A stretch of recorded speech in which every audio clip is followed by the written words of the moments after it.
ಇವಳು ಒಂದೊಂದ್ಸಲ ನನ್ನ ಹೆಸರು ಕ್ಯಾರೆಕ್ಟರ್ ಹೆಸರೇ ನೆನಪಿರಲ್ಲ.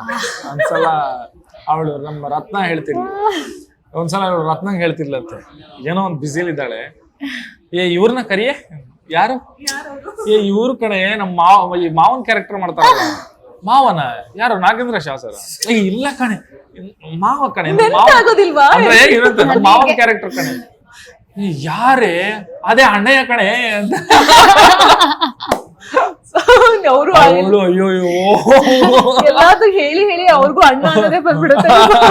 ಒಂದೊಂದ್ಸತಿ ಇವ್ರೆಲ್ಲರೂ ಶಿವಣ್ಣ ಎಲ್ಲ ಬಂದವರೆಲ್ಲ ನಾನು ಒಬ್ಳೆ ಮಾವ ಅಂತ ಕರಿಯೋದಲ್ವಾ, ಅಂದ್ರೆ ಇಡೀ ಸೆಟ್ ಶಿವಣ್ಣ ಅಂತಾನೆ ಶಿವಣ್ಣ ಅಂತ ಕರಿತಿರ್ತಾರೆ. ವಿಕಾಸ್ ಅಂತನೂ ಕರೆಯೋದು ಬಹಳ ಕಮ್ಮಿ, ಎಲ್ಲ ಶಿವಣ್ಣ ಅಂತಾನೆ ಕರೆಯೋದು. ಇಡೀ ಸೆಟ್ ಅಲ್ಲಿ ಎಲ್ಲಾರು ಶಿವಣ್ಣ ಅಂತ ಶಿವು ಅಂತ ಕರೆಯಲ್ಲ, ಶಿವಣ್ಣ ಯಾರು ಶಿವ ಅಂತಾನು ನಿಮ್ ಒರಿಜಿನಲ್ ನೇಮ್ ಇಂದನೂ ಯಾರು ಕರೆಯಲ್ಲ ಅಲ್ಲ. ಅನ್ಸುತ್ತೆ. ಒರಿಜಿನಲ್ ಅಂದ್ರೆ ನನ್ನ ಕ್ಲೋಸ್ ಫ್ರೆಂಡ್ಸ್, ನಮ್ಮ ಸರ್ಕಲ್ ಅಲ್ಲ ಸೆಟ್ ಅಲ್ಲಿ ಆಚೆ ಜನ ಎಲ್ರು ಸುಮಾರು ಜನ ಕರೀತಾರೆ ವಿಕಾಸ್ ಕರೀತಾರೆ. ಬಟ್ ನಮ್ಮ ಸೆಟ್ ಅಲ್ಲಂತೂ ಕಂಪ್ಲೀಟ್ ಟೆಕ್ನಿಷಿಯನ್ಸ್ ಇಂದ ಹಿಡಿದು ಆಕ್ಟರ್ಸ್ ಇಂದ ಹಿಡಿದು ಎಲ್ಲ ಶಿವ ಅಂತಾನು ಕರೆಯಲ್ಲ, ಎಲ್ಲ ಶಿವಣ್ಣ ಅಂತಾನೆ ಕರೆಯೋದಲ್ಲ.